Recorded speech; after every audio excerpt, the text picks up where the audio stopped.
Hello student, कैसे हैं आप सब। एक बार पुनः आप सभी का शिव कोचिंग क्लासेस 2.0 पर स्वागत है। क्लास 11th केमिस्ट्री में आज हमारा टॉपिक है चैप्टर 1 से व्युत्क्रम अनुपात का नियम। व्युत्क्रम अनुपात का नियम जितना शब्द से सरल लगता है प्यारे भाइयों, उतना ही समझना थोड़ा आसान नहीं है, लेकिन वीडियो को अंत तक देखेंगे तो डेफिनेट है आप इसे समझ पाएंगे। छोटा वीडियो को बनाने का मकसद ये होता है कि आप कम समय में कंसेप्ट क्लियर कर लें। तो व्युत्क्रम अनुपात का नियम आप बेसिक से समझेंगे, चिंता करने की जरूरत नहीं है, बस वीडियो को अंत तक देखते रहें। सबसे पहले यदि बात करें प्यारे भाई कि व्युत्क्रम अनुपात का नियम दिया किसने, तो आपको याद कर लेना रिचर नामक वैज्ञानिक थे। कौन थे प्यारे भाइयों? रिचर नामक, जो कि 1792 में दिए। 1792 में किसने दिया प्यारे भाइयों? रिचर ने दिया। किसने? रिचर ने दिया व्युत्क्रम अनुपात का नियम। तो इसको आपको नोट डाउन करना है। 1792 में रिचर ने दिया। चीजें क्लियर? व्युत्क्रम अनुपात का नियम या तुल्यांक समानुपात का नियम भी कहते हैं। क्या कहते हैं? तुल्यांक समानुपात का नियम। दूसरा नाम है व्युत्क्रम अनुपात का नियम। 1792 में किसने दिया? रिचर ने दिया। जेबी रिचर पूरा नाम है। इस नियम के प्रतिपादक जेबी रिचर 1792 में। ओके, इतना क्लियर हो गया। हो सकता है कभी कभी किसी बुक में सन का डिफरेंस हो, तो प्यारे भाइयों जो हमारे बुक्स में हम जिस बुक का यूज करते हैं उसमें यही सन है, तो कंफ्यूज मत होना, बाद में कमेंट मत करना, मैं आप लोगों से कहना चाहता हूं। ओके, अब बात कर लेते हैं प्यारे भाइयों कि व्युत्क्रम अनुपात का नियम कैसे हम समझेंगे। तो पहले थोड़ा यहां पर आप समझें, यदि कोई तत्व किसी तीसरे तत्व से क्रिया करते हैं, यदि कोई तत्व भैया किसी तीसरे तत्व से क्रिया करते हैं तो इस तीसरे तत्व की निश्चित मात्रा में संयोग करते हैं, उसी मात्रा में दोनों तत्व आपस में भी संयोग करते हैं, अर्थात या उसी निश्चित अनुपात के बीच एक सरल अनुपात होता है। आपने परिभाषा पढ़ा, कुछ समझ में नहीं आया सर क्या समझा रहे हो हमें? कोई बात नहीं है, अब समझोगे। कोई दो तत्व, यदि कोई दो तत्व, यहां पर आप लिख लेंगे यदि कोई दो तत्व, ठीक है, समझने की कोशिश करेंगे। कोई दो तत्व है मान के चलते हैं, ठीक है, ये एक हमारा एक है और ये दूसरा है। कोई दो तत्व है जो कि तीसरे तत्व से संयोग करते हैं। तीसरे तत्व से, ये मान लीजिए तीसरा तत्व है, इसके निश्चित मात्रा से संयोग करते हैं। इसकी मात्रा कैसी होनी चाहिए? निश्चित मात्रा में संयोग करते हैं, तो जो इनका रेशियो है, इनका रेशियो इसके साथ रहेगा, वही इन दोनों का आपस में भी रेशियो रहेगा। फिर से समझें, यदि दो तत्व किसी तीसरे तत्व से क्रिया करते हैं तो इन दोनों के बीच जो रेशियो होता है, मतलब इन तत्वों का जो अनुपात होता है, उनका आपस में भी वही अनुपात होता है। समझे? अब समझें भैया कि नहीं समझ में आया?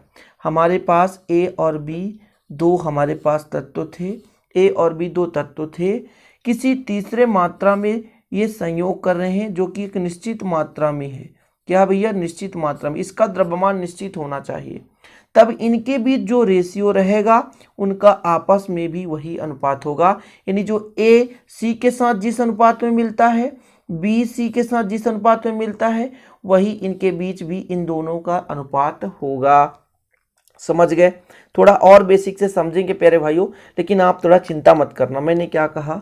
दो आपने यौगिक तत्व लिया, किसी एक निश्चित मात्रा के तीसरे तत्व से संयोग कराया, तो वो जो दोनों तत्व थे, वो जो तीसरे से जिस अनुपात में दोस्ती बना के रखे, उनका आपस में भी वही रेशियो था। चीजें क्लियर? जैसे हम तीन दोस्तों की बात करते हैं कि दो दोस्त बिल्कुल बेहतरीन ढंग से आपस में, है ना, ये दो दोस्त हैं, अब ये किसी तीसरे व्यक्ति से संयोग करते हैं, दोस्ती बनाते हैं, तो ये जितने मात्रा में इससे संयोग करता है, ये जितने मात्रा में इससे दोस्ती बनाता है, तो उन दोनों के बीच भी रेशियो वही है। ओके, चीजें क्लियर हो गई प्यारे भाइयों? अब हम थोड़ा सा फिर से परिभाषा देखते हैं। परिभाषा में क्या कहा? यदि दो तत्व किसी तीसरे तत्व से क्रिया करते हैं तो जो तीसरा तत्व होता है उसका मात्रा क्या होता है? निश्चित मात्रा में संयोग करता है, तो उन दोनों का जो आपस में अनुपात भी क्या होता है प्यारे भाइयों?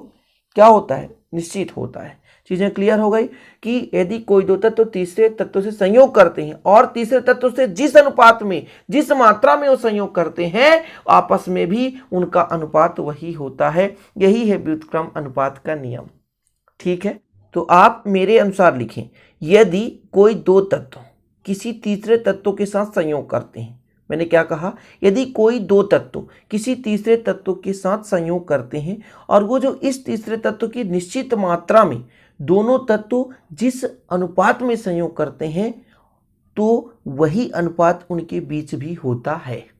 समझ रहे हैं? यदि दो तत्व किसी तीसरे तत्व से संयोग करते हैं तो उस निश्चित मात्रा के साथ जिस अनुपात में संयोग करते हैं तो उनके बीच भी वही अनुपात होता है। तो अब थोड़ा सा यहां पर आपको समझना क्या है, मैं तत्व लेकर चलता हूं और तत्व लेकर आपको समझाऊंगा, तब आपको बेहतरीन क्लासिकल समझ में आएगा। कोई 3 तत्व लेकर चलूंगा, जैसे यहां पर मैंने हाइड्रोजन ले लिया, क्या ले लिया? हाइड्रोजन ले लिया प्यारे भाइयों, ठीक है। और यहां पर ले लेता हूं कार्बन और यहां पर ले लेता हूं ऑक्सीजन, ठीक है। ये इनके बीच रिएक्शन कराना है। चलिए, ये कार्बन और ऑक्सीजन है, ये दोनों के दोनों H के साथ क्रिया करते हैं। किसके साथ? H के साथ। तो कार्बन और हाइड्रोजन आपस में क्रिया करेगा तो CH4 बनाएगा, ठीक है। हाइड्रोजन और ऑक्सीजन क्रिया करेगा तो H2O बनाएगा। और कार्बन भैया मैंने क्या कहा, जब दो तत्व किसी तीसरे के निश्चित मात्रा में संयोग करता, मतलब ये जो दो तत्व है किसी निश्चित मात्रा में किसी तीसरे तत्व से संयोग करता है, यानी इसका जो मात्रा है इसके लिए दोनों के लिए फिक्स होना चाहिए, यदि नहीं है तो हम बना लेंगे। यदि दो तत्व किसी तीसरे तत्व से संयोग करता है तो इसकी निश्चित मात्रा में जिस अनुपात में ये जुड़े होते हैं आपस में भी वही अनुपात में जुड़े होंगे, मतलब कार्बन डाइऑक्साइड का भी वही अनुपात होगा। सिंपल, चीजें क्लियर है? समझ रहे हो प्यारे भाइयों मैं क्या समझा रहा हूं? समझने की कोशिश करें।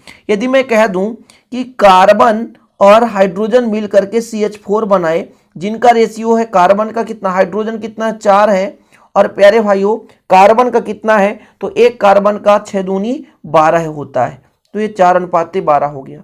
फिर यहां पर प्यारे भाई H2O ले लो, H2O ले लो, तो यहां पर कितना आएगा, 2 रेशियो, और ऑक्सीजन का होता है 16।